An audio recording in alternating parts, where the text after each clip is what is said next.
তো চলেন আজকে এই ইফেক্টটা তৈরি করব।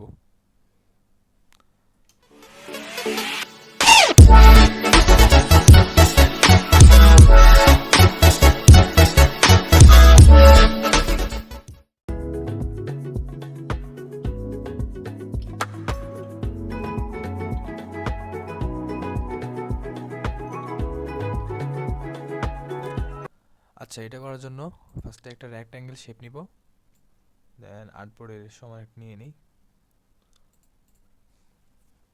তারপর এটাকে লক করে দিই, কন্ট্রোল 2 দিয়ে লক করে দিলাম। তো এখন টেক্সটটা লিখবো, টেক্সটটা হচ্ছে 2। এখানে একটা বোল্ড একটা ফন্ট ইউজ করব, লাইক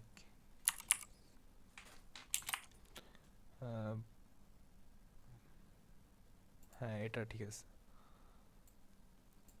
আরেকটা কপি করে সাইডে আনবো, আর দুইটাকে কপি করে নিচে নেব।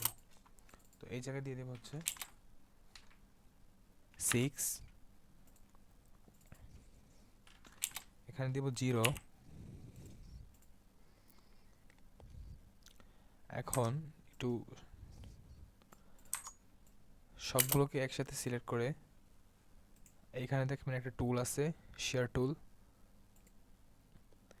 এটা নেওয়ার পরে রাইট সাইড থেকে যখন আপে দিব তখন হচ্ছে একটু আচ্ছা এরকম দেখাবে। তো এটা হয়ে গেছে। এখন বাকি 2 0 2 এগুলোকে সিলেক্ট করে বড় করে দিব, অ্যান্ড এটা একটু নিচে নিয়ে আসবো, একটু বড় করে দিই।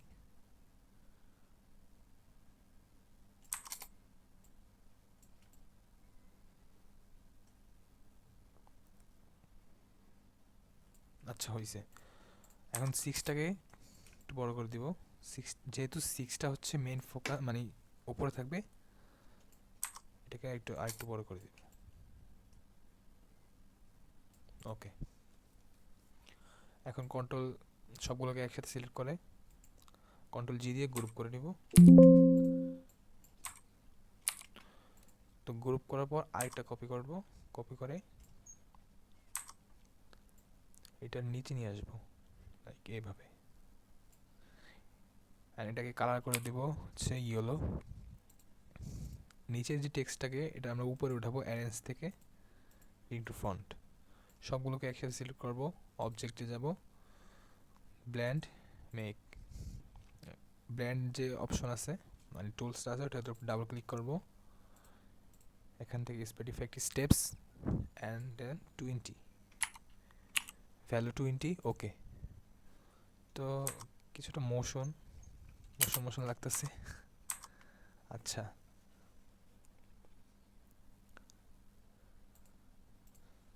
তো এখন যে রেক্ট্যাঙ্গেল শেপটাকে লক করছি ওটা অল কন্ট্রোল 2 দিয়ে আনলক। ইডিট থেকে কপি অ্যান্ড এডিট থেকে paste in front, arrange, bring to front, সবগুলোকে একসাথে সিলেক্ট করলাম, মেক ক্লিপিং মাস্ক। তো এই ধরনের একটা ইফেক্ট চলে আসছে। এখন আমরা এখানে দিতে পারি।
অ্যান্ড আপনি চাইলে এটাকে কালারও চেঞ্জ করতে পারবেন, যেমন হচ্ছে সিলেক্ট করবেন অবজেক্ট, সরি অবজেক্ট না, ইডিট থেকে ইডিট কালার্স, রিকল আর্টওয়ার্ক, তারপর আপনি চাইলে এটাকে কালার চেঞ্জ করতে পারবেন এইভাবে।